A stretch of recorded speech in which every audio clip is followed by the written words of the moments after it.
कुछ दिन पहले मैंने अपनी वेट लॉस जर्नी शेयर की थी, जिसमें मैंने मेनली बात की थी कि मैंने कैसे वेट पुट ऑन किया था और उसके बाद मैंने कैसे इंटरमिटेंट फास्टिंग के थ्रू 10 केजी वेट रिड्यूस किया था। उस वीडियो के कमेंट सेक्शन में लोगों ने डिफरेंट किस्म के क्वेश्चंस किए थे और मैंने कोशिश की थी कि मैं मैक्सिमम लोगों को रिप्लाई कर सकूं, बट स्टिल बहुत सारे लोग अभी भी कंफ्यूज्ड हैं। तो मैंने सोचा कि मुझे एक और वीडियो बनानी चाहिए इंटरमिटेंट फास्टिंग पे। अच्छा, जो सबसे ज़्यादा क्वेश्चन पूछा गया था वो ये था कि डाइट प्लान क्या था मेरा, मतलब मैंने कौन कौन से मील्स कंज्यूम किए थे, मैंने क्या क्या खाया था।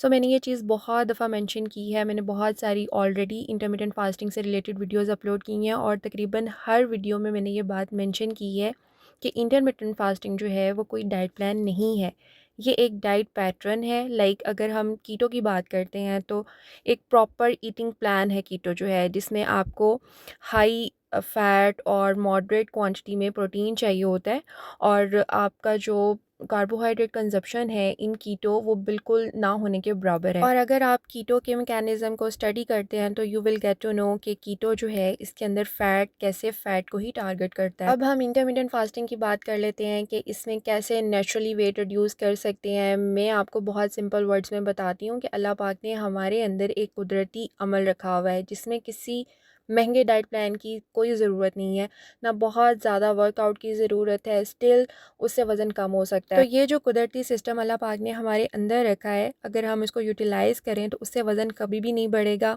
अब इसमें होता क्या है, हम जो भी खाते हैं उसमें से हमारी बॉडी को जितनी भी ग्लूकोज़ की ज़रूरत होती है वो इस्तेमाल कर लेता है। लाइक हमारे बोलने में, चलने में, भागने दौड़ने में, काम करने में, सोने में, जो भी हम मतलब रूटीन के हम काम कर रहे हैं उसमें जितनी एनर्जी की ज़रूरत होती है वो एनर्जी इस्तेमाल हो जाती है, ठीक है। और बाकी जो है उसको आपकी बॉडी स्टोर कर लेती है in the form of glycogen. और अगर हम सिंपल वर्ड्स में बात करें तो आपके मसल्स में, आपके फैट सेल्स में ये चर्बी की फॉर्म में स्टोर हो जाती है, ठीक है।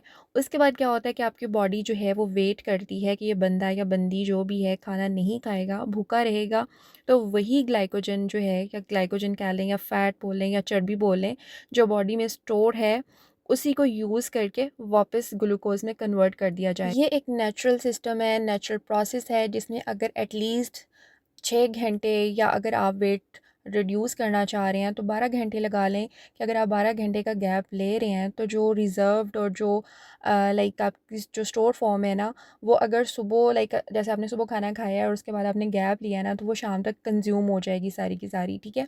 और अगर आपने रात में खाना खाया तो वो सुबह तक सारी की सारी कंज्यूम हो जाएगी। बट हम उस सिस्टम को स्विच ऑन ही नहीं होने देते हैं। हम मतलब हम हैवी ब्रेकफास्ट करते हैं, उसके बाद हम चाय के साथ कुछ ना कुछ ले लेते हैं, 10 बजे 10-11 बजे सब लोग चाय पीते हैं, और उसके बाद हम 12-1 बजे अपना लंच कर लेते हैं। देन हम 4-5 बजे अगेन चाय पीते हैं, उसके साथ भी स्नैकिंग कर लेते हैं, उसके बाद हम हैवी डिनर भी करते हैं, फिर उसके बाद भी कुछ लोग उसके बाद भी चाय पी लेते हैं। मतलब ये कि सारा दिन मंचिंग चलती रहती है और हमारी जो बॉडी है, हमारी बॉडी का जो नेचुरल सिस्टम है वो वेट कर रहा होता है कि कब यहाँ पर स्टॉप लगे और कब मतलब ये कि वो अपने आप को एक्टिवेट करे और आपकी जो स्टोर फॉर्म में एनर्जी है वो यूटिलाइज़ हो। लेकिन हम जब बार बार स्नैकिंग करते हैं, हम बार बार खाते हैं, तो हमारे जो कैलोरीज़ हैं वो बढ़ती रहती हैं और मज़ीद फ़ैट स्टोर होता रहता है और बस फिर वहीं से मोटापा स्टार्ट हो जाता है, जो कि फिर कंट्रोल नहीं होता है। और इंटरमिटेंट फास्टिंग में भी यही होता है कि आपने अपने मील्स में गैप रखना होता है, आपकी जो कैलोरीज़ हैं उनको काउंट करना होता है। जैसा कि मैंने पहले भी बताया कि आप अपना एक डाइट बजट बना लें या आप अपना कैलोरी बजट बना लें और आपको 1200 से 1500 के दरमियान कैलोरीज़ कंज्यूम करनी है, ठीक है। इससे कम, अगर आप इससे कम कैलोरीज़ कंज्यूम करेंगे ना, तो उससे भी बहुत ज़्यादा आपको हेल्थ इश्यूज़ हो सकते हैं। और बाकी आप देख लें कि आपने शुगर जो है उस पे कंट्रोल करना है, शुगर बिल्कुल भी कंज्यूम नहीं करनी है। बहुत सारे लोग मुझसे ये पूछ रहे थे क्या हम रोटी खा सकते हैं, तो बिल्कुल आप रोटी भी खा सकते हैं। आपको बहुत कोई महंगे डाइट प्लान की ज़रूरत नहीं है, बस घर का खाना खाएं, बहुत कम मिर्च मसालों वाला हेल्दी खाना खाएं। इसके अलावा अगर आपको मील आइडियाज़ चाहिए तो मैंने बहुत ज़्यादा लाइक कोई 10 से 15 रेसिपीज़ मैंने ऑलरेडी अपलोड की हुई अपने चैनल पे, मैं उसका लिंक जो है डिस्क्रिप्शन बॉक्स में ऐड कर दूँगी। इसके अलावा एक क्वेश्चन था क्या हम खजूर या या बादाम खा सकते हैं ड्यूरिंग फास्टिंग विंडो। तो देखें, कोई भी ऐसी चीज़ जो आपके मेटाबॉलिज्म को ट्रिगर कर रही है, आप वो चीज़ कंज्यूम नहीं कर सकते हैं, जिससे इंसुलिन स्पाइक हो जाए और आपका मेटाबॉलिज्म जो है वो ट्रिगर हो जाए। ऐसी कोई भी चीज़ आपने कंज्यूम नहीं करनी है ड्यूरिंग फास्टिंग विंडो। आप सिर्फ 0 कैलोरी ड्रिंक ले सकते हैं, जिसमें आप ब्लैक कॉफ़ी कंज्यूम कर सकते हैं, ठीक है। आप ब्लैक टी ले सकते हैं विदाउट शुगर, विदाउट मिल्क।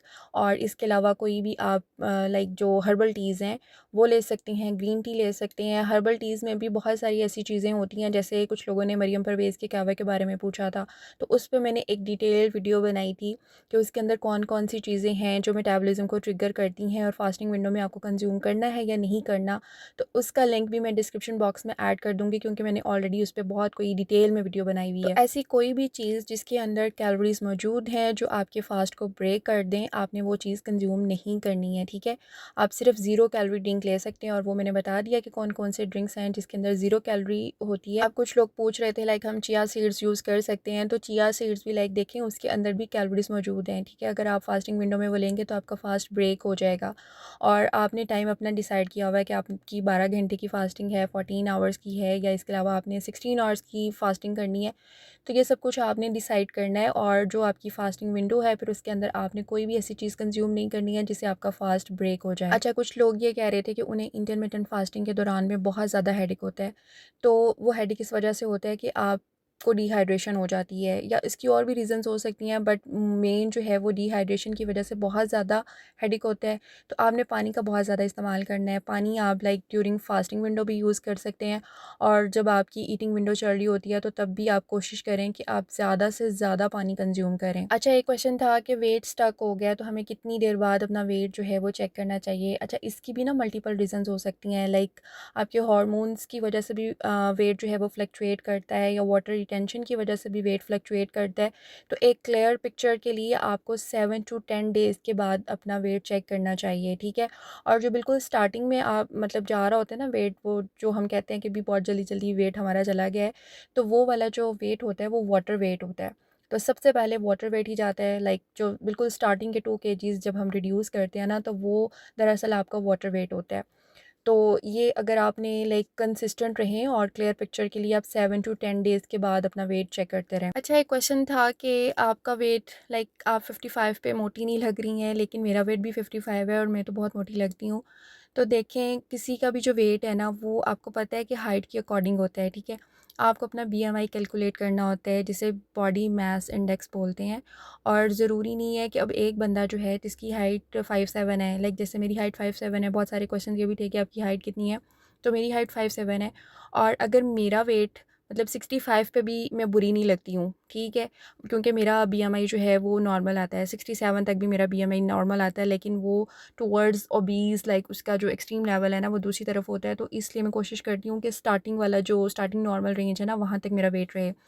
और अगर मेरा वेट 65 है, 57 के साथ वो बुरा नहीं लग रहा, बट एक बंदा जिसकी हाइट 5 है या 51 लगा लें, और अगर उसका भी वेट आप देखें कि अगर वो 65 है तो कितना बुरा लगेगा।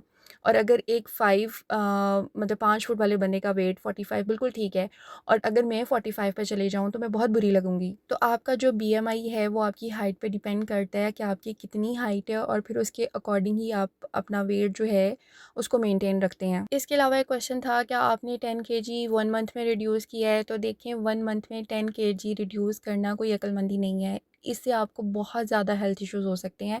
मैंने इससे पहले एक और वीडियो बनाई थी, उसमें भी यही था कि लाइक अगर आप 12 पाउंड्स जो है ना, मतलब 8 से 12 पाउंड्स अगर आप एक मंथ में रिड्यूस कर रहे हैं, तो वो फिर थोड़ा सा लाइक आप समझ लें कि थोड़ा सेम स्टेप है आपका ना।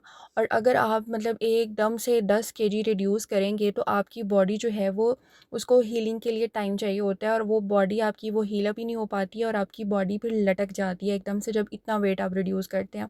तो इसलिए वेट को नेचुरली और ग्रेजुअली रिड्यूस करना चाहिए।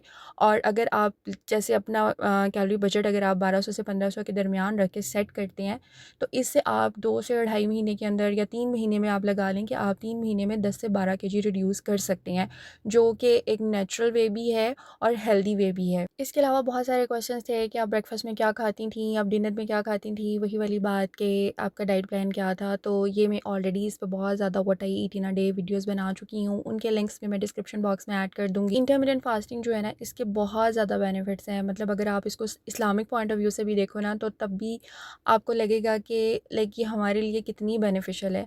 और बीइंग मुस्लिम आपको पता है कि हम 1 महीने में रोज़े रखते हैं, जो कि हम पे फ़र्ज़ भी हैं। रमज़ान में हम लोग रोज़े रखते हैं। इसके अलावा हफ़्ते में 2 दफ़ा रोज़ा रखना सुन्नत भी है।